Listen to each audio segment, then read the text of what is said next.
Hi, we continue today in Revelation 13 with the C prime part of the large chiasm that we've been following since the beginning of chapter 11, based on Tony Siu's book, The War Between the Two Beasts and the Two Witnesses.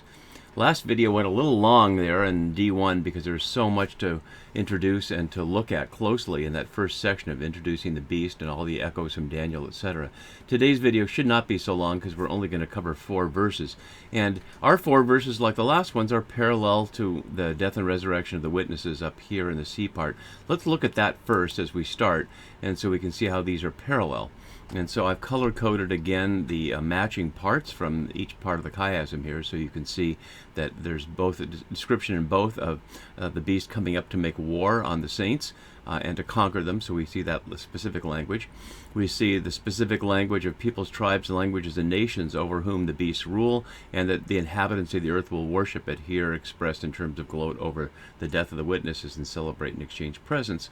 And then we see the parallel of the Lord was crucified here with the lamb that was slaughtered. And finally, after that introductory part, there are promises in the first part of resurrection for the faithful witnesses, and not only the ones in the story, but for, of course, any in the audience, and the promise of violence for those who practice violence. And we'll look a little more at that when we get to verse 10. But I would note just at the start, although to be taken captive doesn't necessarily mean to practice violence, it could be a victim of violence, still one is almost certainly only going to be taken captive if one is on the field of battle.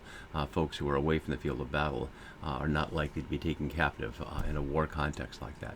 So those are the parallels that link C and C prime here. And I want to note, as we're doing that, something that we've been looking at throughout this, that we're not looking at 2 separate events. We're looking at the same event, connected by the 42 months that we see here. So this link between the nations will trample the holy city and the first beast allowed to exercise authority, both for 42 months, which is this half time, half of 7 years in that sense of 3.5 years, described a number of different ways as we see here, that half of 7, that this is half the time, in contrast with the kingdom of the Lamb and of God, which is eternal from the beginning and to the end, to the Alpha and the Omega. So we're not seeing first there was the witnesses in the city, and then there was the woman of the beast, and then some later chronological moment there is this beast. These are described as all happening at the same time. It's really important for understanding John's scenario here, that God's kingdom has come, and at the same time there's a kingdom of the beast, and people are having to choose. Just like in our moment now, Jesus would tell us the reign of God is here. It's in us, it's among us, it's all around us, and yet there are other kingdoms and other empires still fighting for control of the hearts and minds of people and the resources of the precious gift of the planet that God has given us. So again, not just talking about the Roman Empire in John's time, but about all empires in relation to God's reign through all time. We're also continuing here through verse 8 with the demonic liturgy. There's really not a lot more to say about this. I looked at this last time. Just to highlight that we see in verse 8 the expression of the inhabitants of the inhabitants of the earth will worship the beast, worship the dragon and the beast that has been given authority from the dragon. So we're seeing that continued here. And then also, throughout, we're going to continue to see the echoes of Hebrew Scripture. Last video, we noted how this whole first section is so deeply rooted in the imagery of Daniel 7, where John has taken the 4-beast image representing 4 specific historical empires in Daniel and turned them into one composite beast representing all empires through all time. And so you can see in our section 13:7 to 10, these echoes, again from Daniel about the horn being allowed to make war on the holy ones, or the saints, same language there, in different translation. And also this passage from Isaiah, Yahweh has come out from his place to punish the inhabitants of the earth for iniquity. The earth will disclose the blood shed on it and will no longer cover its slain. So that phrase, the inhabitants of the earth, echoing from Isaiah. We'll look more closely at the phrase book of life when we get to verse 8, but we see that was also found a book in Daniel, and then of course holy books in 1st Enoch as well. And we'll look at the tradition of that in a minute. And then finally in verse 10, this image of getting taken captive or killing with the sword, having reciprocal response, we see that started with Jeremiah there. And then these next verses will get us into the last one. Okay, so looking back here, also a Hebrew scripture reference that I didn't get to last time, I just ran out of time, that I'd like to get to this time, highlighting perhaps some of the background that John is calling upon to have this image of beasts being sent by God in one way or another. So let's look at this briefly this passage from Wisdom chapter 11, verses 15 to 20. In return for their foolish and wicked thoughts, which led them astray to worship irrational serpents and worthless animals, you did send upon them a multitude of irrational creatures to punish them, that they might learn that one is punished by the very things by which he sins. For your all-powerful hand, which created the world out of formless matter, did not lack the means to send upon them a multitude of bears, or bold lions, or newly created unknown beasts full of rage, or such as breathe out fiery breath, or belch forth a thick pall of smoke, or flash terrible sparks in their eyes. Not only could their damage exterminate men, but the mere sight of them could kill by fright. Even apart from these, men could fall at a single breath when pursued by justice, and scattered by the breath of your power. But you have arranged all things by measure and number and weight. So we can see in that wisdom passage, not necessarily a specific echo of a verse here in Revelation 13, in our particular passage in verses 7 to 10, but of this entire scenario of sending beasts out and of people being punished by the very things by which they sin. So we can hear in that if you take up the sword, you'll die by the sword as an example, but also the practice of idolatry leads back to the idols not being there for you when you need them. And notice the imagery again of breathing out fire and belching smoke and flashing sparks. We'll see all that imagery coming up later. So perhaps this passage from Wisdom was in John's background in formulating his description of how empires empire looks like beasts to those who are under its thrall. So, going back to our passage. So, continuing here where we left off, it, of course, is the beast, was allowed, notice the passive voice here literally was given, highlighting that it's God's authority that's allowing this to happen. Not wanting it to happen, but giving the authority, allowing their room for it, to make war on the saints. We've looked at several times this phrase. We saw it back in 2:16 where the Lamb threatened to make war on others. And here's several different Greek phrases for making war. We don't need to look at those details too much, other than that sometimes it's polemio, it's just the verb for to make war, and sometimes it's literally poesai, which is the ordinary verb to make, and then a noun for war. I'm not sure that matters much, but there's a little variation in how John expresses that. So the beast is allowed to make war on the saints, which is to say the holy ones, the hagioi, and to conquer them. And so we need to look a little bit at the language of conquer from the verb nikao. We can see in Revelation it's used a number of times, way more than in any other gospel. Most of the uses of conquer are in Revelation. And the ones in purple here are of God or the Lamb conquering, or of their people conquering, and then the ones down here are the red of the beast conquering. So we can see overall there's the description of the Lamb and God's people conquering or being offered rewards if they conquer, as we see in each of the messages to the 7 ecclesiae in the first chapters. That each one of those has a if you conquer, to the one who conquers, and the reward they get.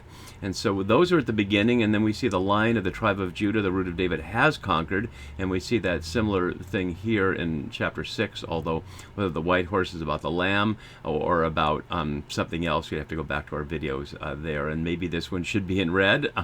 It should be a different color. And then we get to the parallel here. So these are the chiastic parallels we've just been looking at. But in the middle of that, they conquered him by the blood of the Lamb and by the word of their testimony. So right in the middle of that is highlighting that in the midst of the beast's war, there's the witness and the conquering through the blood of the Lamb. And so we also see those who conquered the beast here, and the Lamb will conquer those who make war on the Lamb, and in the end, those who conquer will inherit these things. And so in this sense, conquest is obviously meant in the broader sense of not simply winning a military victory, or in the Roman sense of a triumph, of then parading through the streets to celebrate and often carrying your victims in the parade with you.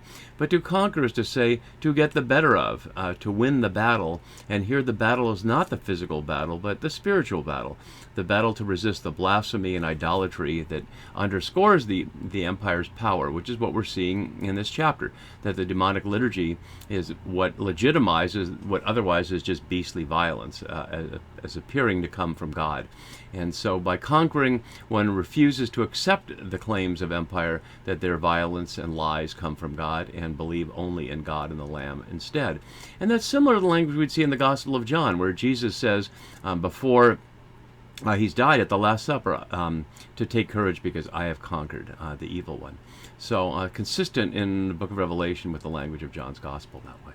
So in the meantime, that there is going to be conquest from the evil one, from the beast and the dragon here. And it was given authority over every tribe and people and language and nation. And we've seen that fourfold phrase a number of times throughout, along with the phrase in the next verse here, and all the inhabitants of the earth will worship it. So again, we can look back here and see how this phrase in this passage here is echoing how the inhabitants of the earth is a negative phrase throughout. We saw the three woes to that, not meaning earthlings. This is not meaning all humans, or certainly not all creatures on the earth, but those whose dwelling, whose home is below. Again, similar language in Revelation that way with the Gospel of John. I'm not making any claims about authorship here, because it's a similar apocalyptic view we'd see across many texts, biblical and otherwise, at the time. But the sense of the inhabitants of the earth, meaning those whose hope and home is in the earthly realm, and heavenly, meaning those whose hope and is in God's realm, but not necessarily the afterlife, and certainly not in the later Platonic sense of a soul disembodied, but in the full bodily sense of living in a realm where God reigns around the throne. And we've seen we've seen some of the 7 scenes of heavenly liturgy in contrast to the 1 scene of demonic liturgy. So meanwhile, all these people are worshiping it, and everyone whose name has not been written from the foundation of the world in the book of life of the Lamb that was slaughtered. That's a big phrase there, and we need to look at some of the details there. So a name is, it's negatively stated, those whose name have not been written from the foundation of the world. Katabolis, cosmos, is a phrase here. It's a technical term. I have it here, cosmos. From Aune's note that the view was widespread in the Greco-Roman world, the cosmos had a beginning but would have no end. And this phrase, katabolis cosmos, used only in the New Testament, is the phrase for that beginning point. Literally, it means to cast or throw down, but the Analects lexicon notes it. It's used, quote, as a technical term for putting seed in the ground. It is also used of the role of the male in impregnating the female. So in that sense of throwing down into the body or into the ground. Only metaphorically then is it used as foundation, because it literally means to cast or throw down. So it's suggesting that the God in the sky has thrown down the earth and thrown down the world from God's realm and created it. And so that's a phrase used throughout the New Testament to refer to the God of creation, not in the Septuagint at all, though. And since the foundation of the world, the katabolis cosmos is the book of life. Book of Life, as we saw from here, is from Daniel, not from this chart here, from the echoes of Hebrew Scripture back here. We can see that was from Daniel, right here, and from Enoch. But the phrase is earlier than that. Book of Life goes back to ancient Sumerian and other ancient cultures as an expression of royal inclusion or exclusion, as well as royal annals. Let's look at a couple of examples from the book of Ezra. The book of Ezra is an expression of the Israelite scribe, or at least the exiled, returning to Israel scribe Ezra's view that King Darius of Persia, having defeated the Babylonians, is Yahweh's agent for restoring Jerusalem, and he's paying for it, etc. And in that context, decrees of the king and written documents become the determination of who's in and who's out.